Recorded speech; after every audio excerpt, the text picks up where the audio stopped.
Total chaos. Just total chaos, everyone. And I don't even have the words to even say how much total chaos there is in BC.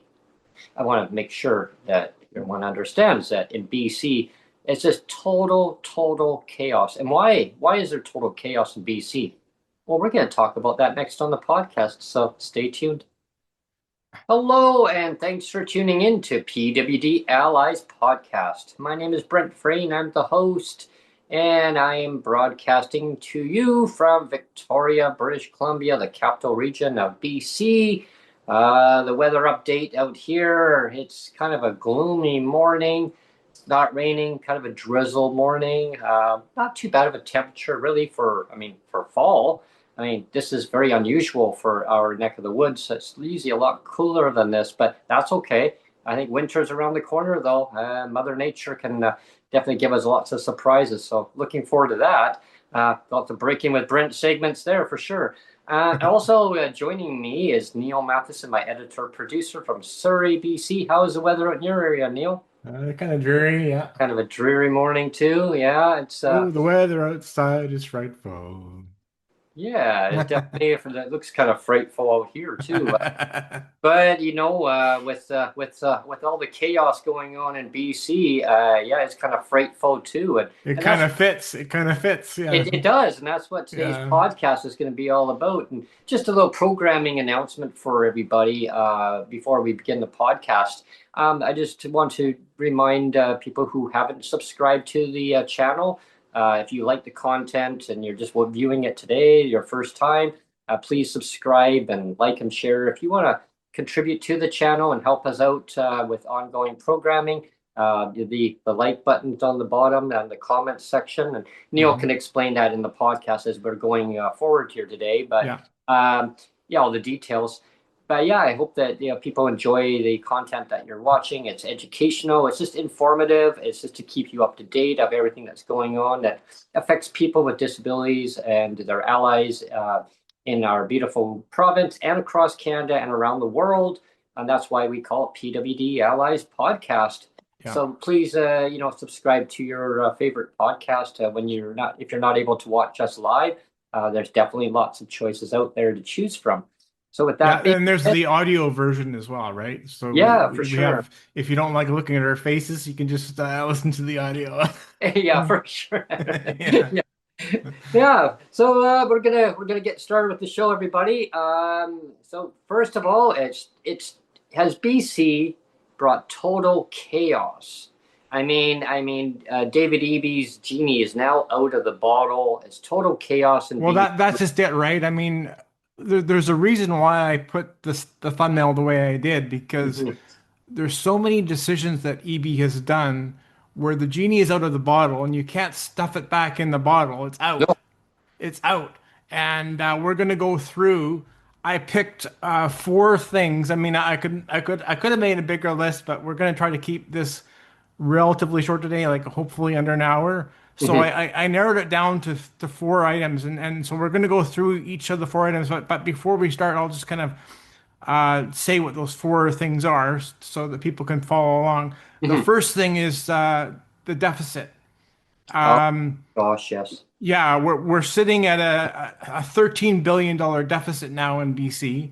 We had a And $6 billion surplus though, and yeah, when so Horgan left.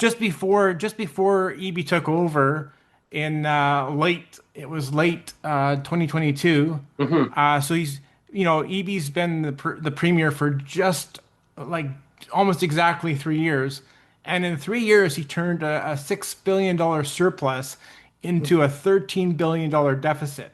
Whoa. So that's a 19 billion turnaround. I mean, I don't know how into the red, and I don't know how you can do that. It's Yeah, I think just it's the highest in BC history of yeah, within that total reversal in that yeah. time frame anyway. Yeah, Um, so anyway, that's number one. I'm just going to quickly go yep, through the four, and then we'll talk about all four of them. The, sure. the second one we can talk about is the fentanyl crisis and the health crisis in BC. It's just out of control again. The genie's out of the bottle again there. Then we've got divisive and wedge politics, which Eby seems to love. He seems to love to divide and conquer, and we'll get into that. And this whole idea that of Eby's ego, gets in the way of being a proper premier. Like he's always picking fights. He's always picking fights with people. Like, and it's like, yeah. Well, I mean, we'll get into that. It's kind of self-explanatory, but we'll get into all four of those. Yeah, and Um, there's a fifth one that we're going to squeeze in. Also, I okay. mean, it's related to. Well, maybe we could probably blend it right in actually into the other one about the um, politics of BC, about the divisiveness of PWD. Also, Right. we could probably blend that right in there. Also, Sure. Yeah, we'll yeah, we'll get to that when we yeah. get to that one. And I just want to just show everybody the mug. If you haven't seen our PWD Allies mug, these are beautiful mugs. Yeah, and just so for full disclosure, I do enjoy mine. Like I don't really Yeah, show it much on camera, but I yeah. mean, There's actually, the something reason inside. why I don't drink on camera is I'm worried that I'm gonna have to pee Oh, okay. and take a pee break. So I tend not to There's the I other tend side. not to drink coffee on camera. That's why. But There's I enjoy of the my other. mug as well. It's great. If you're looking at if you're listening to the audio and you're wondering what I'm showing one side of the mug. And it's got. You can describe it, Neil, if you want. Well, it's got the symbol for disability, the disability symbol on a red flag on the Canadian on a red maple leaf, I should say, sorry, Yeah. for Canada. And then on the other side, it's got the same thing. Oh, it's got the microphone to the side, the old style microphone. And it's on the one side, it's got PWD allies in the print over top too. So it's really Yeah. cool. I love it. Yeah, I love it too. Yeah. It keeps the beverage. I mean, if you don't drink coffee, if you drink tea, hot chocolate, I mean, hot milk. I mean, some people love that. I mean, Yeah. yeah, I mean, there's all sorts of hot beverages, and it put in there, it keeps it nice and hot. I So, like my I like my matchas. oh yeah, I'm a big matcha lover. Yeah. yeah, definitely. A good mocha goes good in here too. Actually, yeah, Yeah. yeah. So let's start with we talked about the deficit briefly. Mhm. So let's circle back to the deficit. And I want to give a proper shout out to Vaughn Palmer. He's a political pundit here. Mhm. He writes articles for the Vancouver Sun. And a lot of the numbers that I'm going to throw out are from his article. So, like, it's not from me. Mhm. I'm kind of borrowing or stealing, whatever you say, with permission, I hope, because I'm mentioning his name. So, yeah, it's Vaughn Palmer from the Vancouver Sun. It's from an article posted on November 28th, so fairly recently. He talked about the deficit. So it's been like we said, when Horgan left and he had to leave because of health reasons. Mhm. So Horgan stepped down. It was November-ish. I think it was early November of 2022. Yeah. And then it was like, just kind of Eby just stepped into the role. Like he wasn't elected or anything at that point. He just kind of stepped into the role of premier. And As so he learned, I guess. Yeah. yeah, it's been 3 years. So Eby turned a $6 billion surplus from Horgan Whoa. into a $13 billion deficit. And the reason I say 13 is there's some numbers out there that say 11, and I know that here's where I'm gonna rely on Von Palmer here because he says a lot of people are the government posts 11 billion, Hmm. but really they kind of cheated because they're using there's a $2 billion Oh yes, the lawsuit. reward or award for the tobacco. There It's was over a 18 years, I believe. It's over eight. yeah, and They then so borrowed it. Yeah. yeah, there's going to be $2 billion of money rolled out over 18 years, and Yeah. so Brent Bailey just did some creative pink unicorn math and decided, Oh. well, $2 billion over 18 years, tack that onto the I'll just tack that onto our budget, and so I'll minus another $2 billion from the Oh, deficit. So in reality, it actually is sitting at $13 billion. 13.9, I think, isn't it? Yeah, yeah, Yeah, or like it's at least or something like that. I Yeah, think it's at least 13.2 or something stupid. Um, crazy numbers. yeah, and again, I'm gonna use the numbers that are in Von Palmer's article. So he says that when Horgan left, Hmm. he left an overall debt, and this is a big number still. Hmm. Horgan left an overall debt, like provincial debt total of $90 billion. That's a lot of debt, right? But Hmm. that's over all the span of BC politics. So now it was sitting at $90 billion Hmm. when Horgan left, and again, guess in 3 years' time, it went from $90 billion to what, Brent? Can you guess? 155 billion. Bingo, on the nose. Yeah, From and from our listeners have to want Yeah, to understand that there's a difference between the operating budget in BC yeah, and yeah. there's the infrastructure budget. So Right. the one that we're talking about now, you're probably like, what? How did $11 billion or 13 billion turn into this? So Yeah, that's the actual budget for expenses and everything else within yeah, government. And then yeah. the other one is the capitals budget where you're building schools. Well, maybe some Right. schools here and there. I mean, Well, those yeah. well. Let's talk We'll talk about about that. that though, Brent, because so now we've just said that there's a $65 billion overrun Oh, compared to so that 65 so it's a difference between 90 billion and 155 billion, right? yeah. That's a difference of $65 billion, Ooh, right? And again, that's only accumulated in 3 years time, wow. 65 billion dollars. And again, Von Palmer makes the point that that $65 billion, you would think a lot of that would be going towards capital projects, like you said, building hospitals and building schools and all of that. But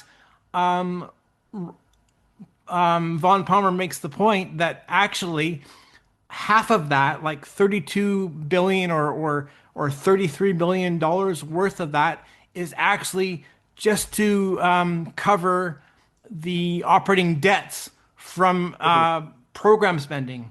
Oh, So like it's basically just paying the FTEs, like you're paying your public service employees and things like that, and keeping the lights on, okay. and all that stuff. So imagine that. So Oh, 32 billion, so half of that overrun of 65 billion, half mhm. of it is just to keep the lights on. Yeah, just to service the debt. Yeah, Yeah, and and then we talk about like SkyTrain expansions, bus service yeah, expansions in BC, infrastructure. But the fact is that if these projects would have been built like along many years ago, the cost of building these projects would have been a lot cheaper, and the servicing of the debt would have been a lot yeah. cheaper. Keeping up with building hospitals, schools, infrastructure, replacing old pools or gymnasiums. I mean, Yeah. recreation centers, you name it. Roads, bridges. I mean, Yeah, there's that one pool in Vancouver that's that Olympic-sized pool in Vancouver that's yeah, falling apart. It's the ceiling's falling down. yeah, a piece of Yeah, concrete falling down in yeah, the pool. And um, a lot of these things have just been left unattended, yeah. and we got a huge problem here. You mentioned the debt servicing, Brent, and so Yes. let's just get into the debt servicing. Okay. And people are going to say like, why do you guys always talk about? Because you just had a comment the other day, and we won't Hmm. mention the name or whatever, but you Yeah. Yeah. just had a comment the other day. It's like, why are you guys always just talking about EB? Why don't you just focus on PWD advocacy? Well, I'll tell you why, and There's a reason. this is going to prove it. Is we're going to talk about debt servicing. Hmm. The debt servicing when Horgan left at the end of 2022, the cost to service the debt every year Hmm. was $2.7 billion. Now that's a lot of money, Yes. right? It's a lot of money, right? To just service the debt Hmm. was 2.7 billion. But it's now at 5.1 billion dollars. Oh my, And again, we're talking three double, years time, Brent. In 3 years time, almost double there. you're almost getting up to double in Yeah. 3 years time servicing the debt. Mhm. So, you know, that's $5 billion that could have been used to support people with disabilities. Mhm. Yeah. Now the government is just saying, well, we have no money, Right. and when Right. the last time you went and you had the that media announcement with Sheila Malcolmson, she actually told you, well, gee, Brent, like the government's got no money, like and the reason why is all that servicing. So it's gone from 2.7 billion to 5.1 billion dollars. Imagine if the government had, even if you just take that like so what is it? It's like 2 point 2.5 billion almost. Hmm. Just in an increase of 2.5 billion in Wow. 3 years. And imagine if Sheila Malcolmson had 2.5 billion that she could divert into PWD programs Hmm. for the social assistance or income assistance. Yeah. It But it's doesn't not even, there now. It's not there yeah, now. and it doesn't even cost that much to Bracy No, it doesn't. within the Ministry of Social Development Poverty Reduction to lift income assistance, people with disabilities, seniors. I mean all different different levels that of programs of that are in place there to have the population in these programs. It doesn't even cost that much to lift people out of legislative poverty in BC. I Yeah. mean, the benefits that it has in a positive way.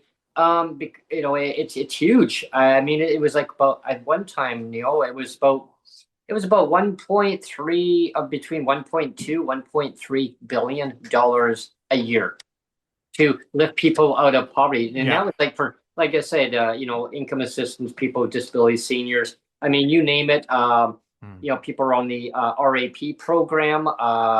Yeah, like there's all the supplements, all these programs that are inside. I mean, they're all there. But there's always excuses of why not to, because the government doesn't have money. Well, they're in a real bind. Yeah.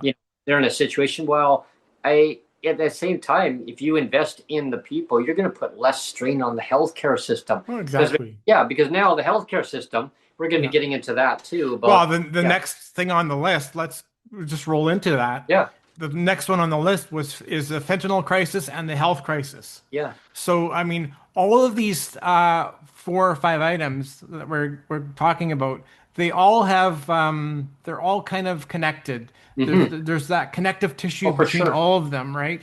Yeah, So you have a deficit, which means you can't invest in the programs that you're supposed to. yeah. And if you have a fentanyl crisis, it means again that you're sucking money away from other things that are more important because the health budgets are going crazy because I mean we'll get into that. Yeah.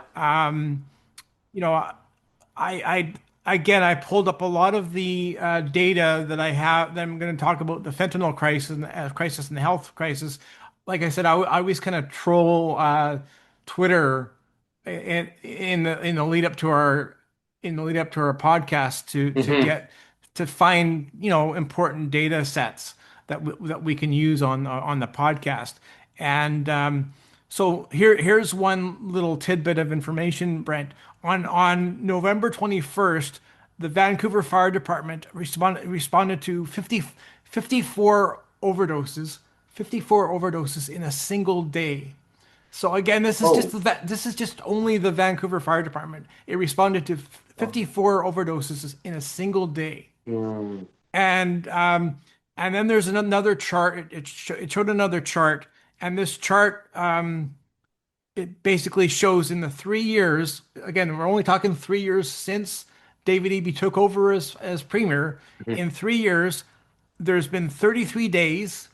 There's been 33 days worth of at least 40 overdoses in a single day. So it's Wow, average 40 out. 40 overdoses or more. There's been 33 incidents of that, of 40 overdoses or more in a single day, which is just disgusting, right? Terrible, terrible. And you know, one of the things we're going to get to down the list, we're gonna talk a little bit about the reconciliation. You know, Hmm.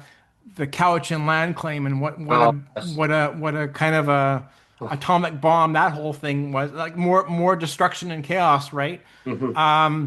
But you know, in Cowichan, which I mean, again, you're in Victoria there, Brent, Hmm. and Cowichan is basically an hour north of where you are, right? Yeah, approximately. Roughly. Yeah, maybe a little bit less, but yeah, it's around there. I mean, Cowichan Valley is a huge area.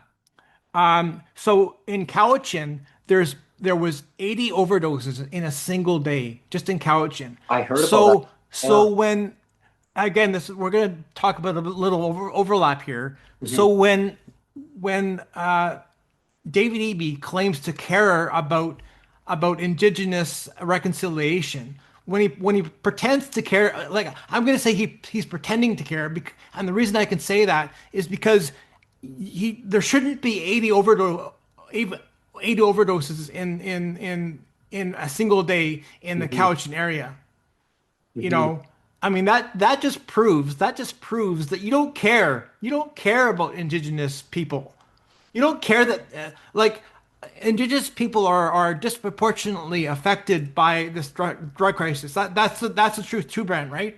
That's the truth too. So if David Eby really cared about proper truth and reconciliation, he would talk the truth about what an atomic bomb, this whole, like, when he decriminalized possession Hmm. of fentanyl. What could go wrong? Yeah, like, and again, this is stuff that I pulled from Twitter and elsewhere, that like, EB has been on record as saying, well, that the decriminalization that I brought in with Trudeau, Hmm.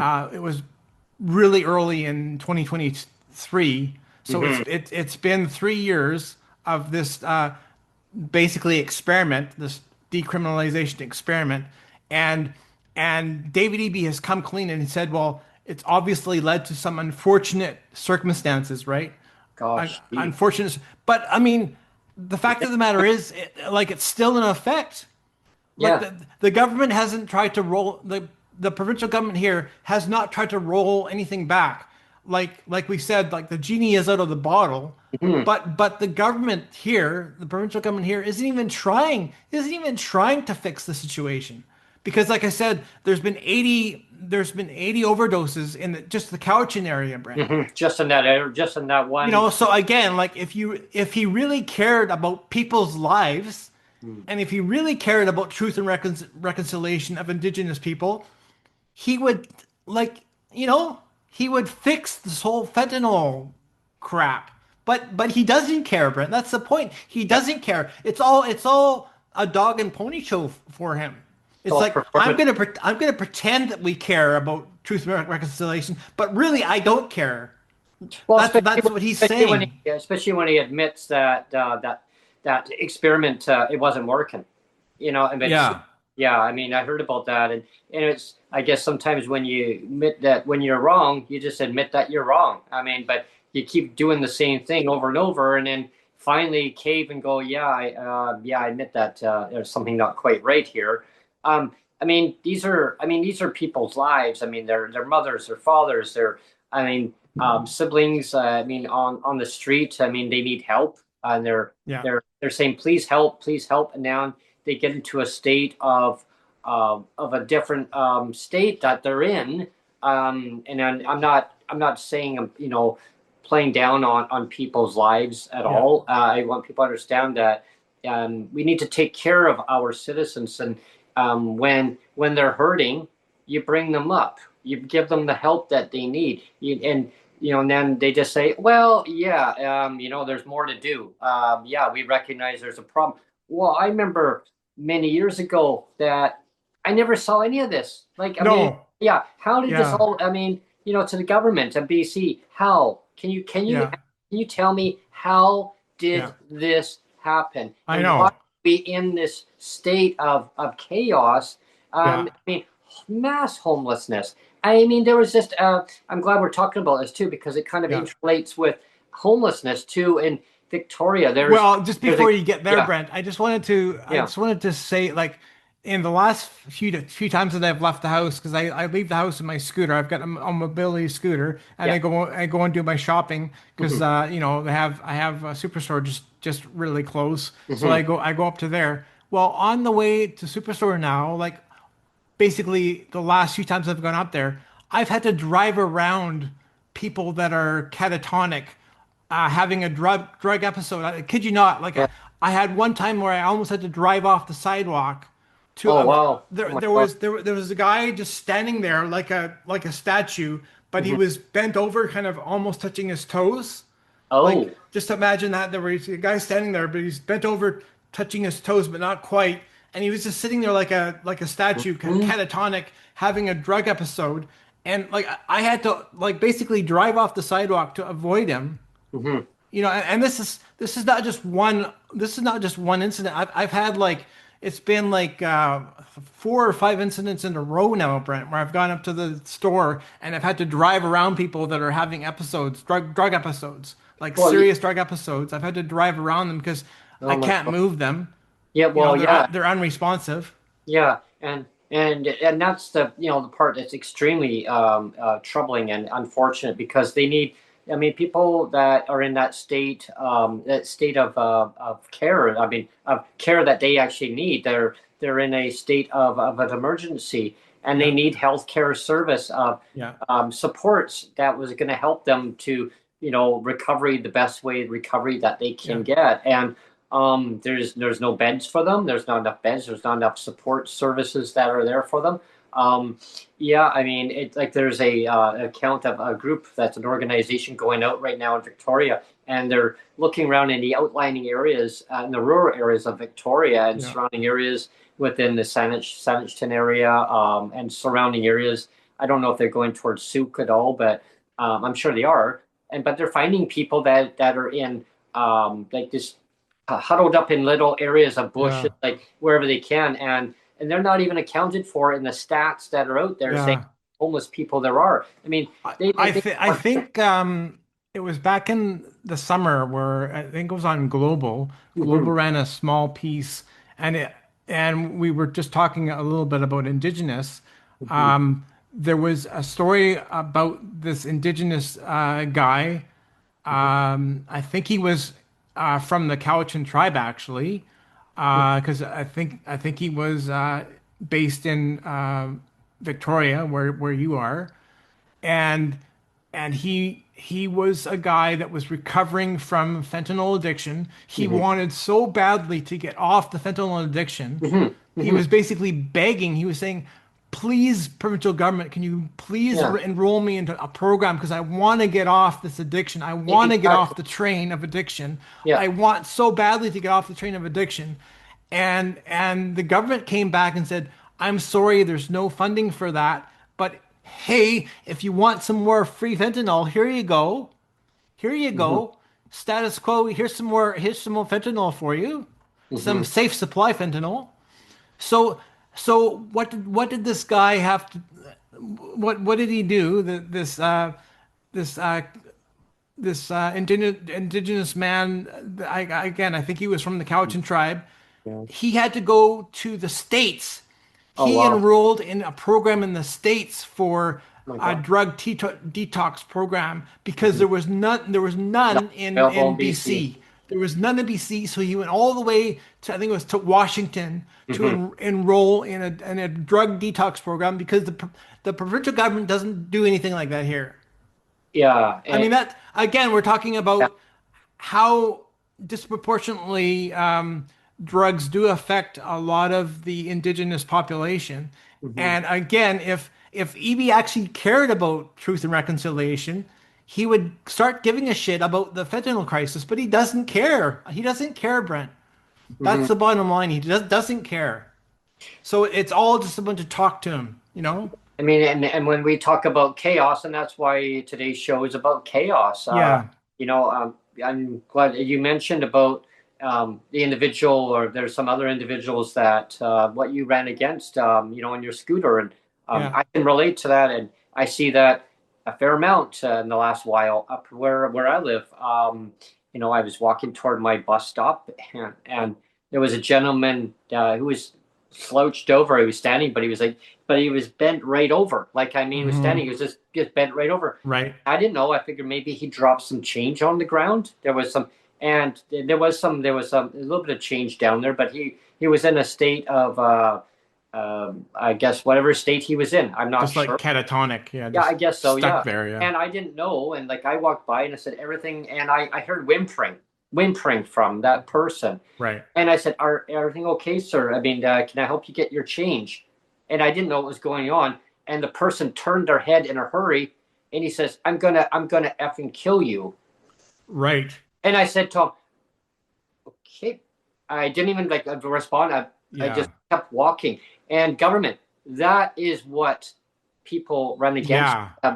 And that's why, unfortunately, that's why I don't intervene either, because No, I see these people. I'm thinking to myself, like, if I try to intervene and try to help a person, I don't know if they're going to pull a knife on me or right. be violent towards me. So I just try to go around them, and like I said, I'll drive off the sidewalk. I'll drive off the sidewalk on my scooter to avoid it. Yeah, I was going to say something to the individual, Yeah. but as soon as he said that, I knew. Okay, and most people, if they're in a state of just disregard of how they see society, of how government has imposed, inflicted not the right proper care on them. So that's why I say disregard, because there's individuals who want help, they want the treatment, and it's not there to help them, and Yeah. it's so heartbreaking when I see people in a state of they're in I call them disrepair, Yeah. because I was downtown on one of the local transit routes. So I had just got on a bus in downtown Victoria, and our listeners, and there was a gentleman who was walking backwards in front of the bus, and he was swinging a sledgehammer round and around, Oh, and wow. walking backwards. And he looked at the bus driver, and he had the sledgehammer, and bus driver just sat there, Yeah. at a green light, where like busy road, and people were honking their horns going the other way, and then they stopped, and he was going back and forth, and he backed up the traffic. And Yeah.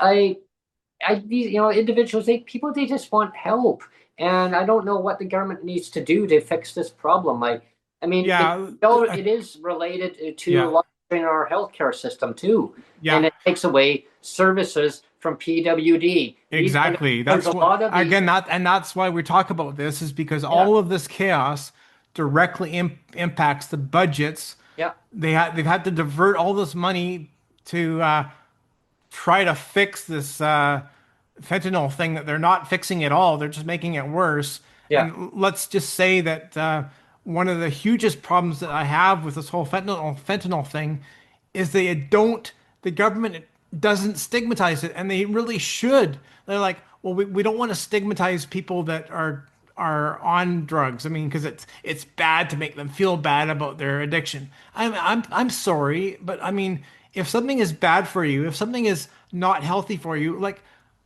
as a parent, like if Jake does something stupid or dangerous or unhealthy, again, so I'm going to say, if Jake does something stupid or unhealthy or dangerous, I am going to step in as a parent and say, don't do something stupid and dangerous and unhealthy for you, because that's bad. You shouldn't do something that's stupid and dangerous and unhealthy. And so why doesn't the government step forward and say, you know what, like, who cares? Like, we should stigmatize drug use because it is a bad thing. Like, don't just like coddle. Don't just start coddling all these people that are addicted to drugs. Start treating it seriously. Like that's something that really bothers me. And like, maybe people are going to get pissed off that I think that way. But I really think that the government's got to start being hardline about this and start saying, well, it's okay if we offend some people. It's okay if we offend people with stigma, because sometimes when you stigmatize something, like we do that with smoking, and we do that with drunk driving. We stigmatize that because we know that's a bad behavior. So why can't the government step forward and say, you know what, this whole drug use stuff, this whole fentanyl stuff, that's a bad behavior. We should stigmatize it, right? And then the government wants to send in individuals to study a problem of why there's homelessness, why there's disrepair in Yeah, communities. I mean, over $100,000 to go and send an expert to go and study it, and then there was pushback. There was this yeah, pushback. They made the announcement, and then the public didn't know, the media didn't even know, and then it came out, and people, whoa, no, you can't be wasting that kind of money. They wanted to spend up to about $300,000. yeah. Oh, I know. okay. Pushback. Oh, they got rid of the guy, and then they bring another guy instead. Yeah, they've gone to like four different Yeah, consultants or something. but One it of was the but it was before we continue, Neil. yeah, But it was just yeah, like they were determined. They don't. We want to spend that money. We yeah. know. They really wanted to Yeah. spend it so People bad. pushed back and they said no, and so they get another guy. No, we Yeah. got to get rid of this money. One of the last things I wanted to touch on, Brent, was the Granville Strip. Oh, There's a yes. few Right. SROs, which are the single occupancy There's three of places. them. There's three of them, I right? think so, at least. Yeah, I know minimum And three. they were opened by David Eby, Mhm. and it was his brilliant idea to do it. I think it was open. And It started under Horgan, and did then it? EB continued. It was during COVID when they opened them, um, and it was only supposed to be temporarily Yeah, during COVID time to get them housed. But the government knew that it shouldn't have been a long-term solution. They bought up some hotels, some beautiful boutique hotels at the time. I mean, they're very historic. Uh, yeah, and the owners, nightclubs underneath, there's other restaurants nearby. And yeah. millions of dollars. I mean, millions of dollars of damage, everybody. So you're basically messing with business owners' livelihood, right? They won't even Because get insurance covered now. The yeah, insurance because company, that's what I was gonna say. You like these places. Like I remember when I was younger. I mean, even not so young, because one of the things that I would do with my first wife Mhm. is we would go down to Granville Strip all the time. Me too. Like this Too. was when I was about 30. Like this is before Jake got on the scene, and he Hmm. came on the scene when I was about 40 years old. Hmm. So when I was first married to Ilana, I was about 35, and so for the first 5 years of marriage, we were, just a Yeah. happy married couple before kids, Yeah. before Jake. So we would go down to Gravel, and there's the Keg restaurant there on Yep. Gravel Street. Yep. And so when we had our paychecks, because we were both working full time at that time, and so when we had our paychecks, we'd go down there and have a nice meal. And I mean, the Granville Strip is kind of known as a kind of it's sort Entertain. of it's sort of like Robson. Like Robson Street is known for all the shops and boutique Hmm. shops and stuff. And Granville has always been known as like the kind of the entertainment district Yeah. of Vancouver. Like, Hmm. and it was always kind of an upscale area of town. Yeah. And now It was neat. and you felt safe. You Oh, felt totally like absolutely. I didn't have any qualms about going down to Granville Street Yeah. back then with my wife. No qualms at all. And Hmm. I wouldn't be caught dead down there now. I would not be caught dead down there now. Yeah, I used to have to go down there every morning and catch a bus. I mean, bright and early in the morning, I'd have to leave from Langley and come all the way to Vancouver. And then I would connect up. I'd get off the SkyTrain and then go and catch a bus on Granville. I mean, sometimes I would get down there a little bit early, depending on my bus connection. Sometimes I got down there too early. I was like, oh, wow, I don't even have to go down to my workplace yet. So I figured, okay, and like, I'll go and have breakfast. By the time I Yeah. got down there, because I would leave my home so early, and I was hungry by the time I got downtown, and I knew I better have something to eat because I get to work and I'm not going to have my break too much later. So I would go down, and I felt totally safe. Everybody, Yeah. I didn't see one homeless person on the No, street. there was None, there was none. none, It like was zero, zero.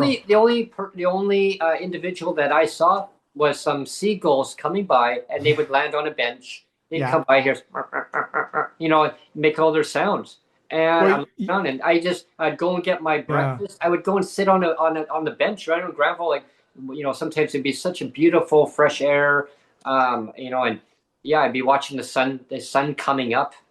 And I was We've like, got we've wow. got a great comment from Mama Inga in chat, Oh, and she agrees. She says when she was 13 years old, she ran away from home and she lived on Granville Street for 2 weeks, and she mm-hmm. says it was very safe. It Like was. imagine that, at 13 years old, she ran away from home for 2 weeks, lived on Granville Street for 2 weeks, Mm-hmm. and felt very safe the whole time she was down Yeah, there. like anyone that was familiar with Granville Street, I don't know what corner that was. It was actually across from I think Sam the Record Man. And Yeah, there was a Burger yeah, King. There was a Burger King right there. yeah, Okay, and I guess Seymour, I guess it is. But anyway, yeah. the Burger King right on the corner. I used to go in there, and they would have an upstairs area. Sometimes I would go there so early in the morning, so I'd go and sit upstairs because it was so Yeah. neat. Hey, wow, you got an upstairs area. I had my breakfast, nothing major, right? But I mean, I was working full time. I had taken summers off to go and do this other job that I was doing. Took a leave of absence. I mean, I didn't. Like, for me, I didn't like. I like to still, even back then. I mean, that was back in the my gosh, early '90s, late Hmm. '80s, early '90s, and I mean, I still looked at the value of the dollar. I could get a lot of value for my dollar, Yeah. and like if I had what I had now from a PWD, from a disability, and I had it back in the 80s or early 90s, oh Hmm. my gosh, it would be almost double. It'd be like the value of a double what we get now, like in a Right. right? Yeah. It has eroded down because, again, the chaos. The government has put so much money into servicing debt of Yeah. things that they didn't need to be wasting money on. And there's nothing to, and I guess the part I want to say right now is there's nothing to see for it. All that Nothing. debt, Yeah. not even one increase to PWD rates Yeah. and support rates. And I'm not here to basically embarrass our provincial government. Like, and someone say, well, no, embarrass them. I say, I'm not here to throw them under the bus. I'm here to educate them, to make them understand that the repercussions by Yeah. not investing in PWD, persons with disabilities in BC. We are citizens of we are residents of BC. We're Yeah. citizens of Canada. I mean, and today's show is focused on BC, but I want to make sure all the PWD and allies across Canada, even around the world, I mean, we need to take care of each other, right? I mean, Yeah. the provinces have a legal responsibility of taking care of their citizens. Now, it is pure neglect. Just because you're born with a disability, or you develop more disabilities in life, I mean, you can get into a car accident. You could be walking on a sidewalk. Some drunk driver. And I had an old friend of mine, and God rest his soul. I used to tell him, "Don't drink and drive." I used to yell at him, Yeah. "Don't drink and drive." He sold his car. He got a motorbike. He rode Yeah. his motorbike. He was out partying. He had a get together at his parents' place, and Hmm.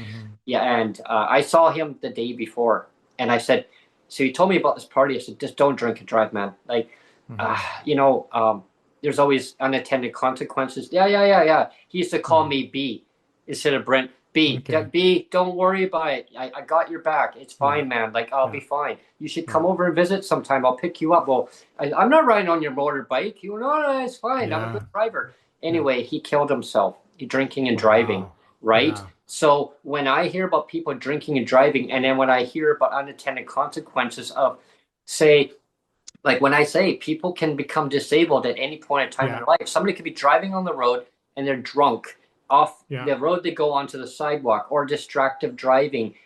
Anything can happen. I had a neighbor of mine who was playing, they're playing ice hockey. He was in a league and he was doing really well. And they were fooling around on the ice. I mean, kids are kids, right? And Hmm. they were fooling around, and they did a slap shot, and they whacked him Hmm. in his spine. Wow. Yeah. That's it, right? So Yeah. now he's permanently in a motorized scooter. There's no feeling. Like, he has no Yeah. feeling. So again, when I see government saying, "Oh, get out there, get a job, get a job," you know what I mean? That narrative, and it infuriates Yeah. me because I worked for so many Yeah. years, Yeah, decades. and I just wanted to quickly go back to Yeah, budget overspending, Brent, yeah, because this kind of I eventual. wanted to make one more comment about Granville Street, Mm-hmm. and again, I'm just going to throw out a stat Yeah. on Granville Street from 2020 to 2025. Mhm. There's been 6,641 calls to either police or fire. Again, this is just in the Granville Strip. Only in the Granville Strip, there's been Wow. 6,641 police and fire calls in the 5 years. That is an Gosh. 800% spike. Holy. An Oh, 800% that's spike. unbelievable. That's just terrible. So BC so government. so Wow. if you wonder where the money is going to, if you wonder Wow. where the money is getting diverted to, Yeah. There. it's going there, Brent. That's where our rate increase is going. It's getting flushed down the toilet, Yeah. responding to an 800% increase in police and fire and public safety calls. Yeah. A huge That's issue where that it's can be going. That's resolved. where it's going. Yeah, a huge issue that can be easily, solved. Because it was supposed to be temporary housing, not permanent, permanently keeping them in there. The Yeah, city's been telling them, shut them down, shut it down, yeah, relocate them, put individuals into the care that they need, get the care that they need. I mean, obviously, there's individuals that you need more care than other people. I mean, everybody's their own individual self, right? I mean, get a care plan based on the person. Help along their journeys in life. Get them to a stable of a condition that they can be in.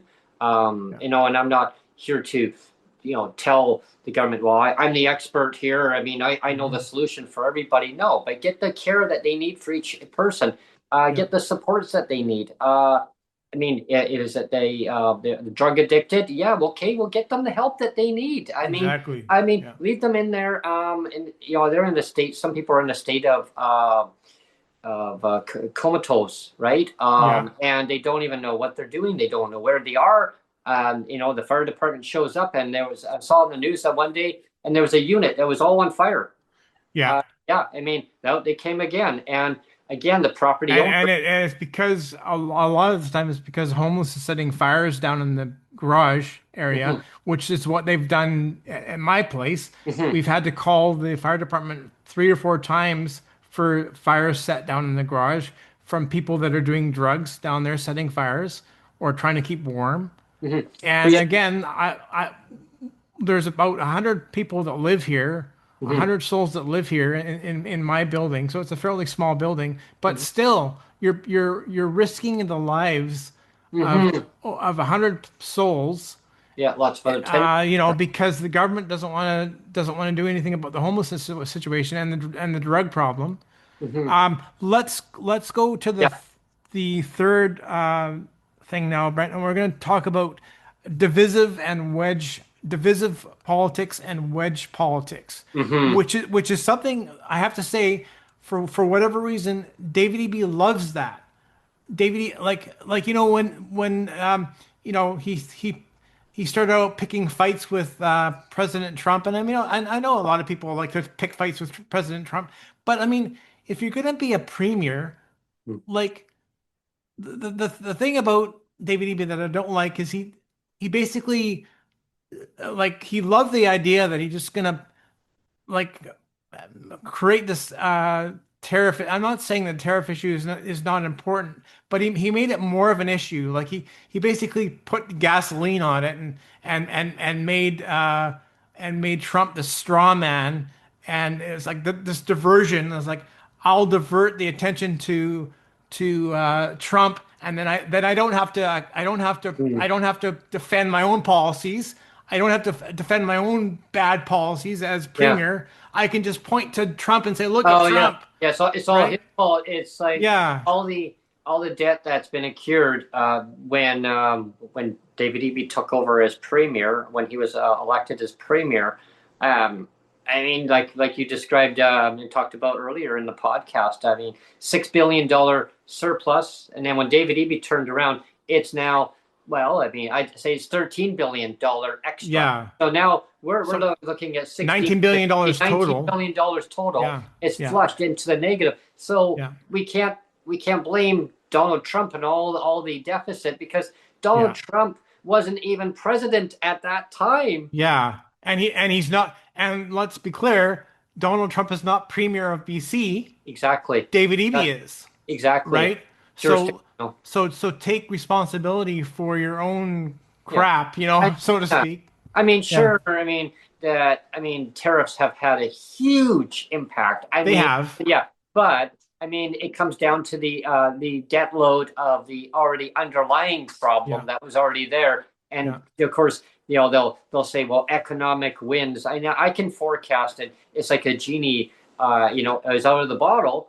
I mean, yeah, I could, if I had a crystal ball here, and I could look at 2026, the BC budget and there was yeah, no recommendation. So it's like divisiveness of politics here. yeah, There was no recommendation, everybody, apparently put inside the BC budget in British Columbia for persons with disabilities. There was yeah. no recommendation. It doesn't mean that the government not going to, and I'm not Because saying, there was no money, so they yeah. thought, well, if So there's no money, yeah, let's so not recommend anything. yeah, they're not going to recommend, and that Yeah, recommendation goes to the finance committee, into the finance committee, who then tells the finance minister to put money into the BC budget. Now, I'm really hoping that there will be, because if there's not, there's going to be huge rallies. I mean, we're going to be stepping up rallies, hmm, just to let everybody know, FYI.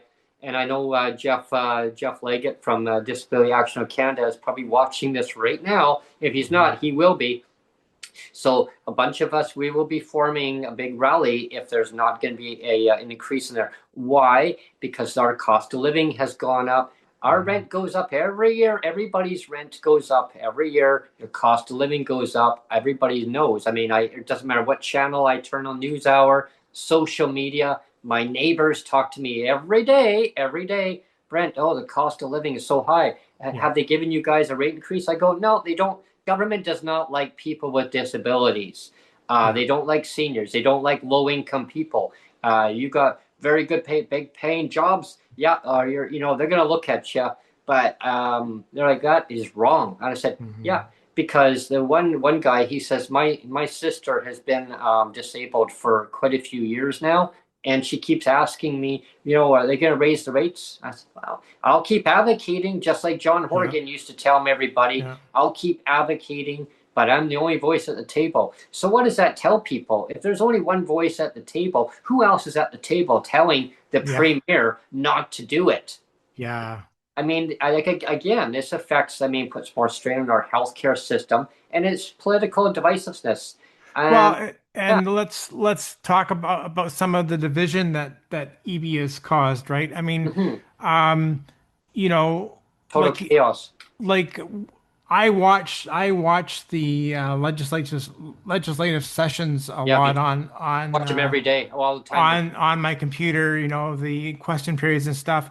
And there's so much like EB Theater. loves, again, he loves to drop that wedge there, Hmm. and he'll say, people that are anti-vax, Mm, and I mean, again, like I've already shared, like I never took the jab, because again, I told you that like God told me not to, and so I felt really convicted as a Christian, like from my faith. I thought, well, I'm not going to take the jab because God told me not. And I know for a fact, like again, I'm married now to a Filipina, mm, and there's a lot of Filipinas that are either care aides or they're RNs. mhm, Like my wife used to be an RN. She's trained as an RN in the Philippines, mhm, and she herself is now doing care aid stuff. So there's lots of like hospital staff that are Filipino, either male or female, mhm. and they're nurses, they're Mhm. care aides, they're doctors in some cases, Oh yeah. and and how many? There was almost 3,000 BC health workers that were laid off, actually not laid off, they were fired from their jobs here in BC. There Mhm. was almost It was almost 3,000 health Was workers that bought. were fired because they did not want to take the jab. They did not want to take the COVID jab because of religious reasons, and for whatever reason, again, David Eby loves to be the divisive one and says, "Well, that's stupid. Like, how dare you be a Christian and stand up and have the opinion that you don't want to take the COVID jab. That's just selfish and anti-vax. So that's the first thing. The other thing he does is he stands up there and calls everybody racist. Mm. Going back to when he basically kicked out Selena Robinson. Mm. Selena Robinson used to be the finance minister for John Horgan, Mhm. and she was the one. She was the one that created that $6 billion Yeah, surplus. I was just gonna say, yeah, she left the province with a $6 billion surplus. She was the one, and I just have to say that the one big difference between Horgan and Eby was that Horgan was never afraid to be surrounded by people that were smarter than him. Mm. Like like I don't think so. Like John Horgan was never threatened by people's intelligence. Yeah, Like exactly. for Yeah, example, you had Carol James was the first finance minister, right?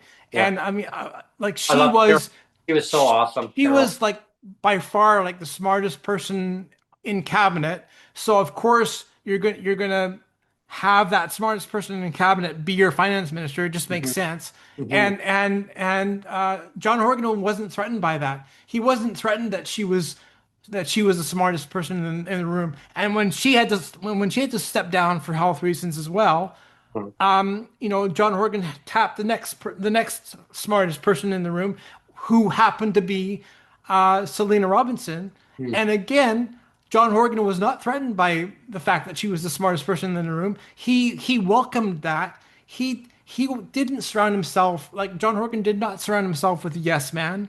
Like he was okay with people pushing back. He was okay with um with Carol James saying, maybe John, you shouldn't do that, or Selena Robinson saying, well, maybe you shouldn't balloon up the public service by 50%. Hmm. Like Selena Robinson would have said that if Yeah. she was still finance minister, she would have said that. But what does David Eby do? He gets threatened by her intelligence, and he basically fired her because she said crappy piece of land, and he labeled that as a racist comment, which I find really rich, because he's basically saying that a Jewish woman who probably deals with anti-Semitic comments either daily or on a weekly basis, somehow he's like saying, well, Selena Robinson doesn't know the first thing about racism.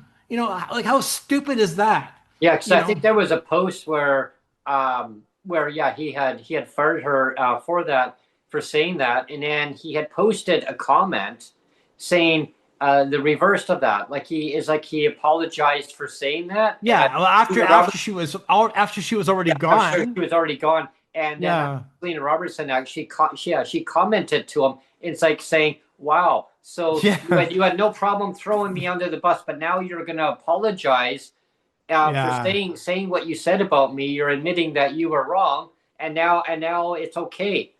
Yeah. It's like saying, oh well, PWD can live in market housing and 74%, but 26 can live in subsidized housing. You choose to do that. No, people just want to have Yeah. cheaper housing. Oh, and turn around and go, oh, sorry about that. I thought that all PWD lived in subsidized housing. Like, Yeah. yeah, like maybe it doesn't even make sense in what I'm saying, but in context, it's like saying, Yeah. admitting, going, oh, I made a mistake. Oh, sorry about that. Yeah. David Eby does not like admitting mistakes. Yeah, but here's another quick myth, though. Yeah. It's um, that the Minister of Social Development Poverty Reduction said that like there's a myth out there, and I hear this from time to time in my community, Neil, and all the listeners. Um, People say, well, I thought that persons with disabilities were taken care of. I mean, don't they all live at home?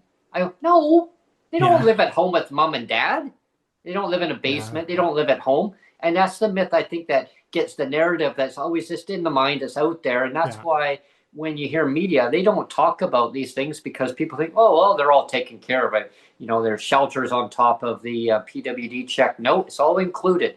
And so and that's just one thing I wanted to throw out there as we're talking about divisiveness of politics. I mean, it's total chaos. Yeah.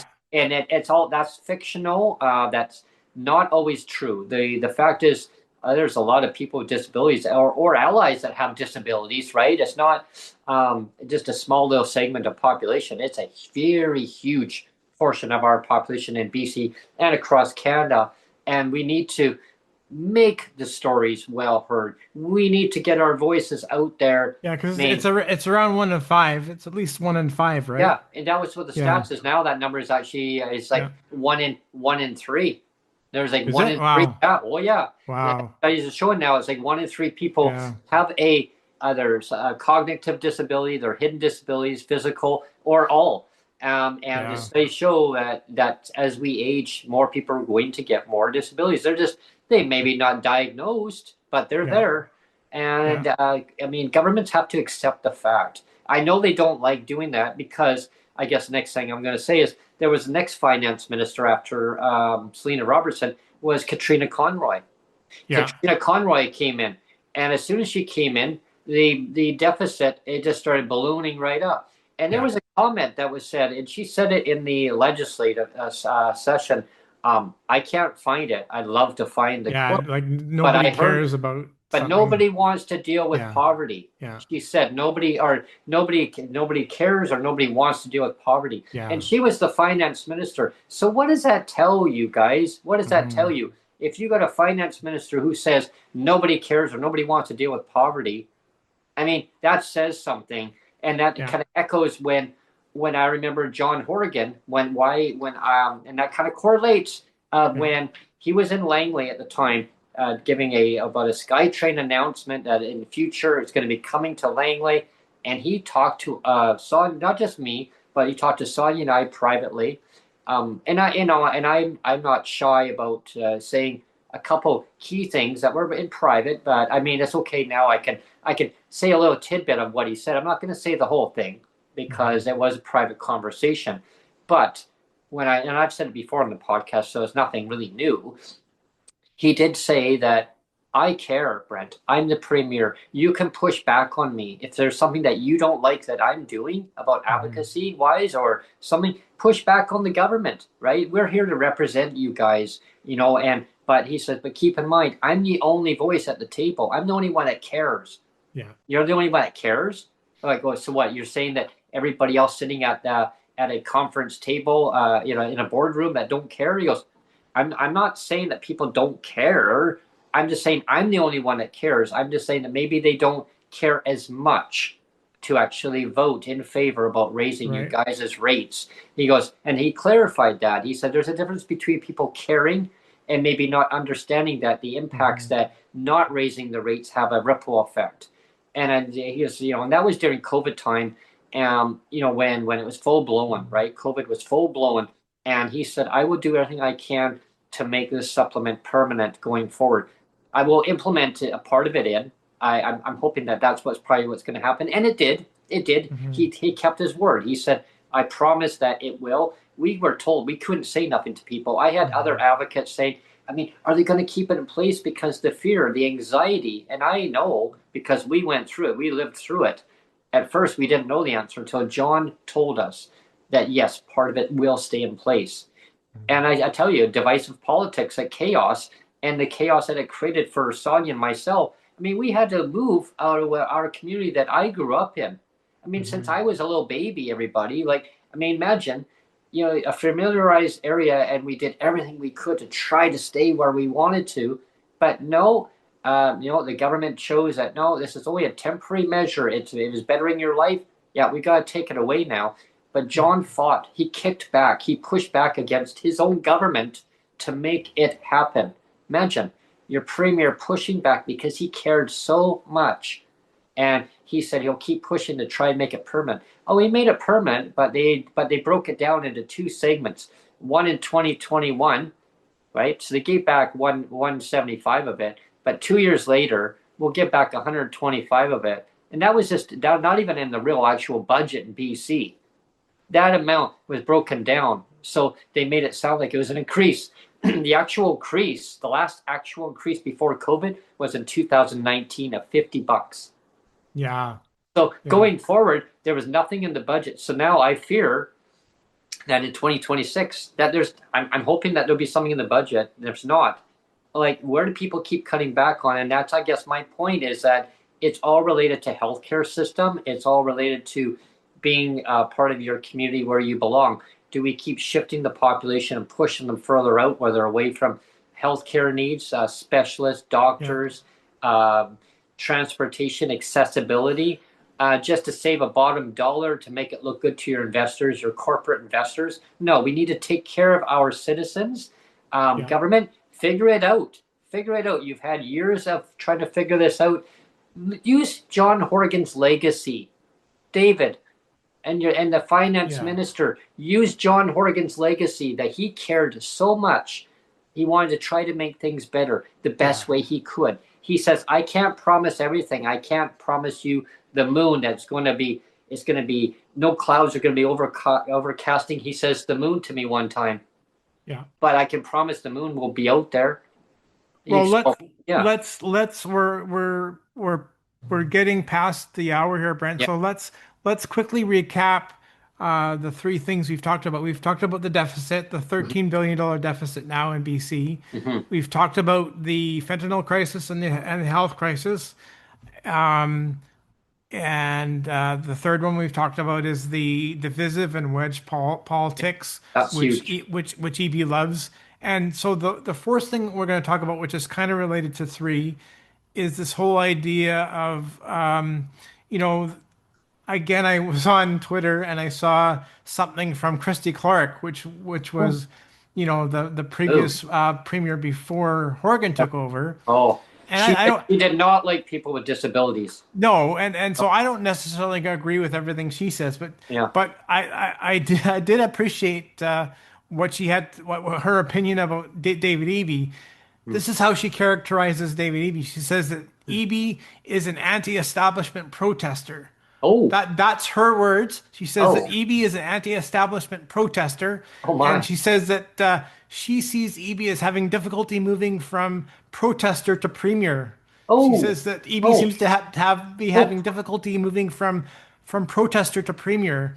And she's pointing to the tanker ban whole thing about the oil tanker ban thing as performative politics. She says because she says the fact of the matter is that the United States moves oil from Alaska all the way down the BC coast, all the way down the whole BC coast. Every day there's a crap load of tankers from the United States that go from Alaska all the way down the BC coast. Yeah, they do.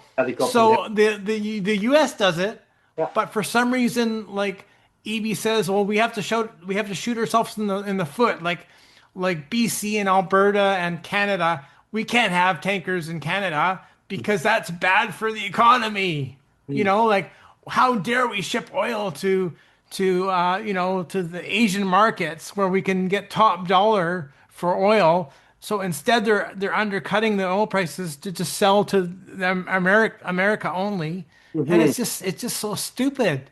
Yeah, there's a little video clip of that. I'm gonna pull it up here. Is that the Scott Moe one? This is from the CTV question period. That one, yeah. Eby, and I'm gonna play this to our viewers and our listeners. And this was a question that was asked to David Eby regarding the tanker ban and about the pipeline getting built from Alberta to BC. Apparently, there's a different position that David Eby is now leaning toward. So I'm going to pull this up, and hopefully there's not enough glare. Let me know, Neil, if you see this good, and otherwise I'll reposition it here. So I'll do the best I can with it. And here we go. Okay, here we go. Beyond the optimization of TMX, I take your point on that. I take your point on the tanker ban. If there is the possibility of additional export capacity beyond that does not impact the tanker ban. Are you inherently against that, is my question? No, I think we can have those conversations. My anxiety is about this oil tanker ban, which is the foundational social license piece for tens of billions of dollars of investment in BC that is nearing final investment decision, and tens of billions of dollars of investment that is medium term as well, like expansion of Port of Prince Rupert and so on. And so if we can agree that the oil tanker ban is going to stay in place, then let's have those conversations. I think that would make life a lot better and easier in British Columbia in terms of our relationship with coastal First Nations. And would definitely take down the temperature and maybe enable some creative solutions. I'd love to talk about refining. We're buying oil and gas from the United States right now. Let's refine some of that Alberta bitumen and use it in cars in British Columbia. Lots of people still driving gas cars, myself included. Why don't we do projects that add value to Canadian resources and get a net win for everybody out of that? You sound, I hope you don't mind me saying, you sound less angry than you did the previous few times that we spoke about this prior to the MOU. Is there a reason for that? Well, look, if the federal government is going to impose this on British Columbia, they're going to impose it on British Columbia. We've been down that road. I don't think it's beneficial to be fighting. The piece that does, actually, if you're looking for Premier Eby agitated, I'm not looking for it. I'm just curious. I promise. No, of course not. But the Nutrien decision gets me agitated because instead of Premier Scott Moe calling me up, engaging with me about this huge $1 billion decision about whether to ship potash out of British Columbia or out of Washington State, he was engaging with Danielle Smith on this non-existent pipeline project. I didn't hear from the federal government about the Nutrien decision. I had no idea that there was even a prospect that this company would consider putting themselves in the hands of Donald Trump to have tariffs or ban of potash being shipped out of Washington State. And they made the decision, apparently, to ship out of Washington State instead of out of British Columbia. We should have been talking about their concerns about clogged up rail lines and access to the port. We should have been front of the line advocating with Saskatchewan, with the federal government, for resources around rail to deal with that. But instead, it was a huge amount of energy went into this non-existent pipeline project. And my worry is we're taking our eyes off the prize. British Columbia's leaders are still pushing. Well, let's talk about that potash thing, Brent. And for people that don't know, potash is it's a kind of a fertilizer for agriculture. It's used in agriculture for fertilizer primarily, and it's also used in chemicals and things like that too, like for detergents and things like that. But he talks about the Nutrien decision to move this potash port. It could have been in Vancouver, but it's been moved to Washington now.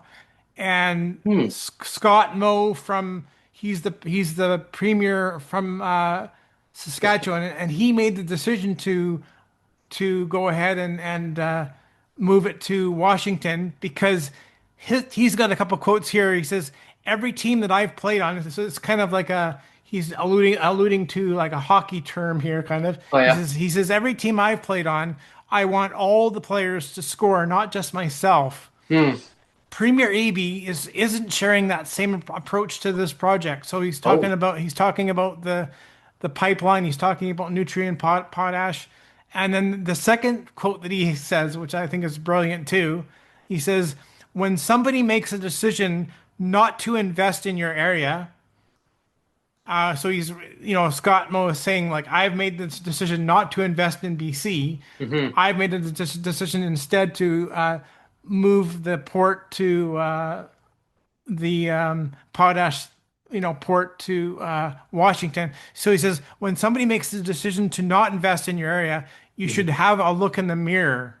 So he's saying to Eby, look at yourself in the mirror. If you're wondering why this whole Nutrien thing went sour, or this whole deal went sour, it's because of you, David Eby. You are the one. Like he was very clear about it, right? Like he's basically saying, make no mistake, Eby.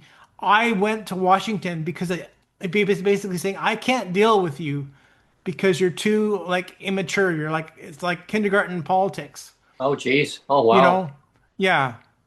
My gosh. So I mean, that's a pretty harsh rebuke, right? Well, I mean, Yeah, all these big infrastructure projects. I mean, BC can be a really um, prime area for, I mean, huge investments. I remember, like, I mean, going back to hearing Christy Clark way back when she was in for the BC Liberal Party. Remember hearing about LNG. Remember all those LNGs? There's a yeah, LNG plants, and we're going to have, like, was it 4 or 5 LNG plants? I think. I mean, Christy Clark, if you're actually watching this, I mean, you could probably send a comment in our comment section. But I think it was like 4 or 5 of these LNG projects, and BC was going to be, prosperous. They're going to have massive billions of dollars investments. It's going to take care of our economy. And I mean, wow. And I thought, wow, I mean, I wasn't to me. I mean, to everybody. I mean, I wasn't a Christy Clark fan.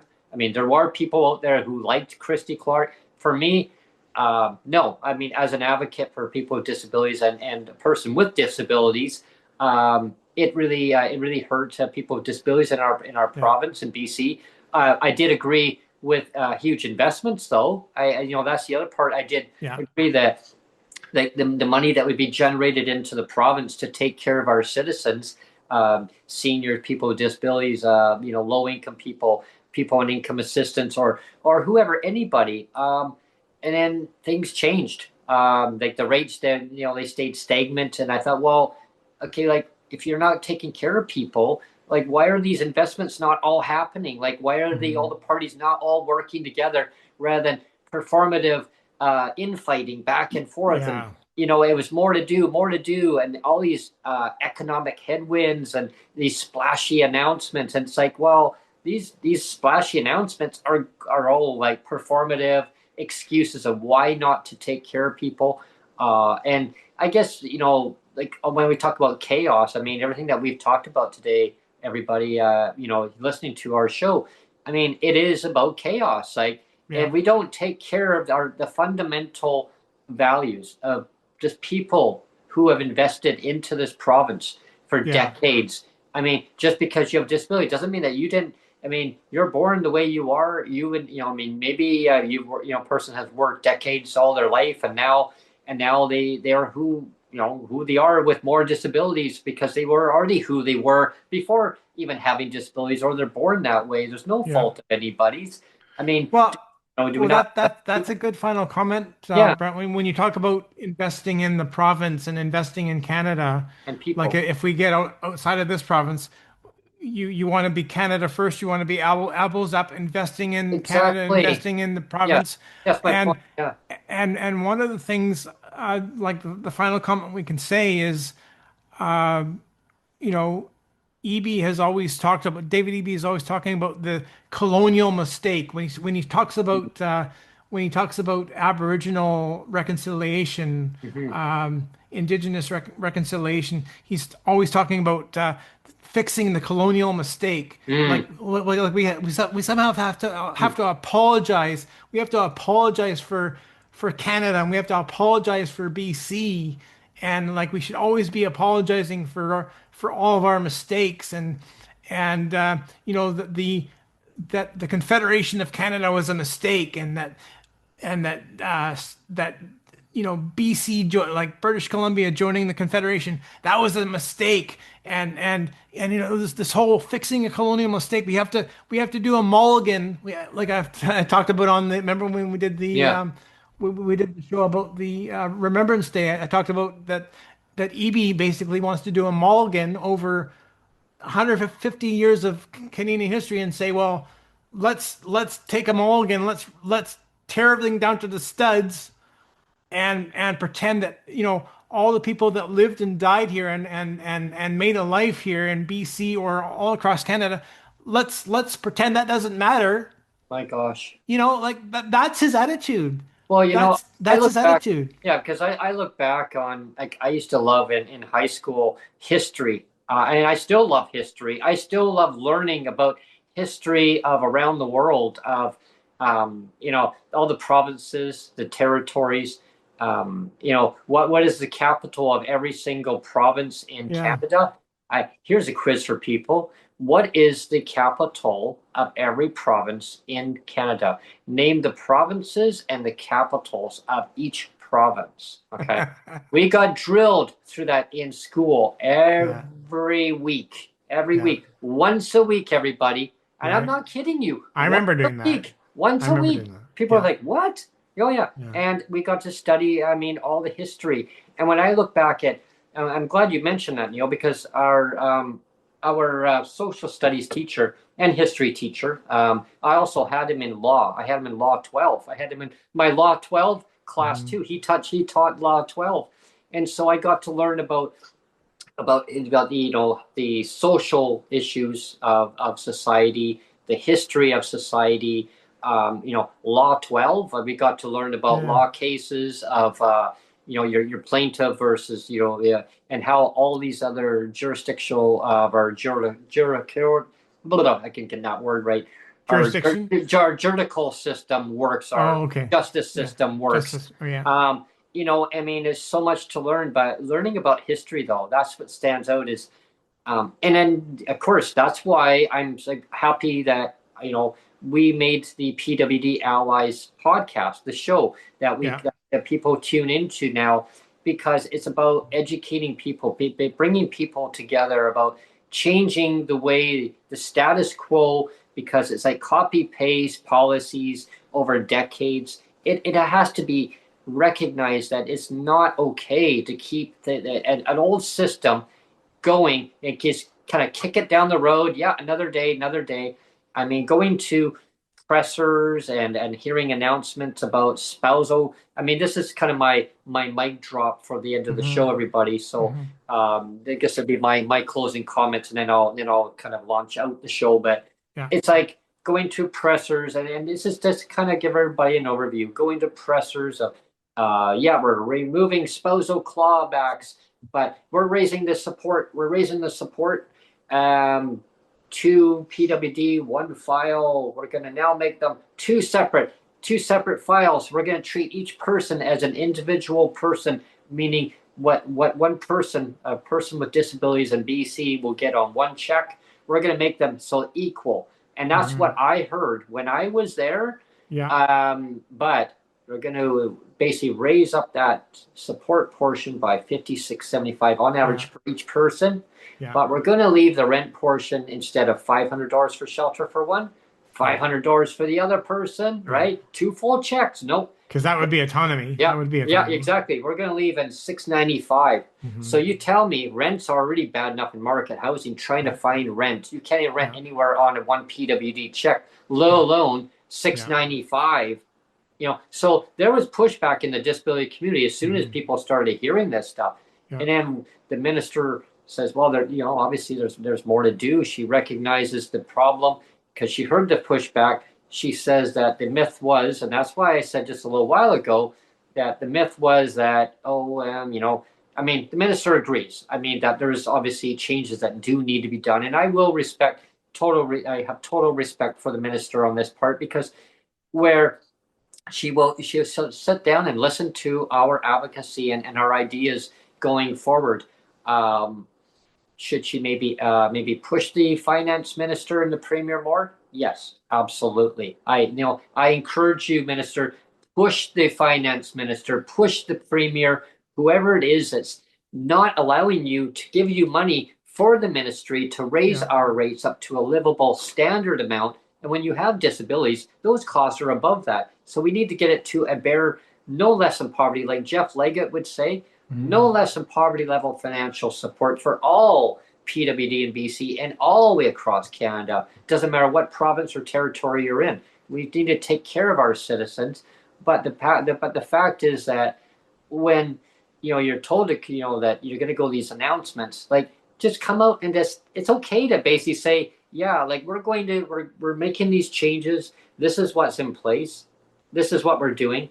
Hey, we probably shouldn't do it this way, or maybe even better yet, just fix it all at once. Just be honest. Just be honest about what you're actually doing. Don't pretend you're doing something when you're actually doing something else. So that's my point. Is like it just come out. If that's kind of we're working on it, we've done it this way. We realize that we need to end all clawbacks. then just come out and say it. Like if you mess up, or maybe Yeah. one of your staff has actually done something, maybe oops, they didn't implement it in the way that the talking point was supposed to be.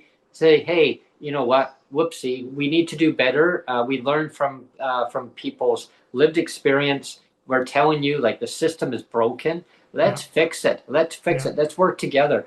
I mean, divisiveness, and that's a huge word. The Yeah. political parties, I mean, it's a political football. Your turn, catch. Yeah, Yeah. catchphrase, back and forth. Let's work together. Let's Well, work together you know, across and my final comment is like, it wasn't so long ago that people used to be proud of being Canadian, Yeah. and we had premiers in this province in BC. Mm-hmm. We had premiers that were proud of BC, Yeah. proud of the things that they did in BC, Or even proud of and for some reason, you know, as Christy Clark says, that Eby like kind of wants to have this anti-establishment protester vibe Mm, where he wants to apologize for everything, you know, he wants to apologize for the success of Canada, wants to apologize for the success of BC, and like we have to apologize for everything, and it just, I don't know, it's just so stupid. Like, it doesn't, you know, when Canada was created, hmm um, Canada was created to actually avoid being taken over by the states, right? I mean, Yeah. we were going to be Mhm. we were going to be invaded by the United States, and we were going to be taken over by the United States. So what did Canada do? They decided, well, let's confederate, Hmm. and then we'll hold off the Americans, and we'll create our own, you know, confederation. Yeah. And so that's how Canada was born. Hmm. And you know, like I said, I don't like that David Eby, getting back to David Eby wants to apologize for that and say, well, you know, that Canada shouldn't exist, you Wow. know, and that BC shouldn't exist, and we have to roll back the clock by 150 years and Wow. pretend we have to apologize for, you know, our colonial mistake. We have to apologize for our colonial mistakes. You know, to me, it's just, it's so divisive and it's so destructive, and it's Hmm. basically you're putting an atomic bomb on everything. And so he's pretending to care about, you know, he's, like I said at the beginning of the show, he's pretending to care about, you know, all this Indigenous reconciliation, and but if he really cared, he would be fixing the budgetary issues too, like the Yeah. misspending, and he would be fixing the fentanyl issue, which disproportionately is affecting, you know, Indigenous populations, all that stuff. Yeah, and people with disabilities, like I mean, you look at history of, I mean, I remember, I think it was a whole shiploads of people from Japan. Wasn't it from Japan that came over and they were turned Yeah, back? They were turned back, yeah, and they weren't welcome. Like, yeah, they were yeah, literally turned back. yeah, How, I mean, and there was cruel. Like, it was this cruelty that, I mean, yeah, of all of different segments of population, that and how people were treated. Like, I mean, they're going back into like over 100 years ago, right? yeah, And you know, and it's how people with disabilities, same thing. It's like right the wrong. Admit that the harm that was done to people with disabilities. I mean, they were put into institutions way back when, like yeah, tucked away out of society. I still remember, and I don't talk about this stuff on the podcast because a lot of it's personal, and it really sometimes there is things that I still won't talk about because it brings up trauma to me, and in certain things, like there's a couple things that my dad did, and I was I'm very vocal. I'll come out and say, I mean, like, he dumped a bowl of hot soup over my head, right? I mm, mean, wow, like it caused like major trauma to me at the time. mm, But I remember, and of course, he was an alcoholic. My mom kicked him out. Like, I mean, it had caused trauma to me. I was just like, it took me years to go through like counseling with my mom. Had actually a good friend of hers was was a counselor, and then one of our neighbors was nurses, like a nurse, and one was a doctor further down. And I got to spend time with this, and they said it's okay to be who you are. You didn't do anything wrong, because I kept kind of blaming myself. Well, maybe I didn't eat my soup because maybe that's why he did that. No, he got mad and at my mom, and he took his frustrations out. The first person he saw was me, because I was pecking away at my soup. Yeah. I was just a kid, and it was my mom had put stuff in soup, and it was like, I think it was like beef stew soup. You know what I mean? So and there was pieces in here, and I was like, it's like something is. I guess it was grimy or something. Something just didn't. I guess I don't remember, but something there I didn't like, and I was picking away around this, and I guess he came in, and I didn't know that he saw me, because I was sitting in my room, and I was playing. I was playing with some other toys at the time, and picking away. Kids are kids, right? But anyway, I look back at the trauma that was just because of family, right? Mm-hmm. But I remember there was a lady that came in. She was I guess, they come in, and I guess normally they come in when parents separate, and she came in to assess the situation. And she asked me, I still remember a lady asking me, is everything okay, Brent? Everything okay here? Mm-hmm. You're eating properly. Are you able? Your mom's taking care of you good? I go, yeah. Like all these questions. I mean, I'm just a kid, but I still remember these things, Mm-hmm. right? I go, yeah. Why? Who are you? Well, I'm just a friend of your mom's. And I guess she told my mom that that's what she was going to say, so I didn't get all freaked out. She was obviously a worker from the Ministry of Children and Family Services, I guess, sent in there. Yeah. And I said, well, my mom told me not to talk to strangers. Well, no, I'm a friend of my mom's. I go, okay, and your name is, well, Cynthia. My name is Cynthia. Okay. Hi, Cynthia. I go, do you like soup? She's like, yeah, I do. Well, my soup's on the floor in the room. Oh, oh no. Yeah. What happened? I go, I spilt it. I didn't want to tell her. Mm-hmm. But she already knew. I didn't know that she knew. And that's why she was there. And so anyway, she says that, I guess she assessed the situation, and she says that, yeah, Brent's going to be okay into society. He's going to be able to incorporate his way into society. He doesn't. And I heard the word there was another lady that came in, I guess her co-worker, River, and talked to my mom privately. And I overheard this. I was in my room. So we don't need to institutionalize him. He's going to be fine in society. Yeah. And I thought, wow. And I talked to my mom over time, years later, and I said, is that true? Yeah. Yeah. Yeah. Is that how in that province, is that how we treat people? Like really? Like, I mean, we need to do better. And yes, we have progressed, but to seclude them into, like, say, social or supportive housing, whatever it may be, tuck them away. If you want to be in market housing, take care of your citizens, provide them the proper resources. Don't tuck them away out of society or say, move up north because the housing is cheaper, move up there, tuck them away. We don't have to deal with them. Now they're going to be away from healthcare needs, accessible transit, whatever and away from family, friends, family, right? I remember the old premier way back when. That's why I said, Christy Clark. Yeah, I mean, she's probably watching going, no, that's not what I meant. Well, I still remember if people can't afford housing, move up north. Yeah. Yeah. Right? I remember that comment. I remember joking with John Horgan about that. And yeah, I remember hearing that too. And the most vulnerable in society were dogs. And he said to me too back then, he says, I don't think that's what she meant, is a PWD to move up north. It was like the affordable housing. If people can't afford it, move up north. I go, right. But she mentioned about the dog reference. He goes, yeah, that wasn't really nice. But again, it's about educating us as elected officials to understand that it's not okay to talk in certain ways. Like, that's up to you guys to let us know. And I said, right. I said, you do need to do better. And I said, I will hold you accountable about raising rates. Do it. And again, that's why I echo that going forward. again, there has to be something in the budget, everybody of government. Like, I don't care who needs to do it, just take care of your citizens. And that goes to every single freaking premier. Alberta, stop clawing back. Don't put everybody onto your new ADA system or whatever it's freaking called. Cassandra knows about the name of that.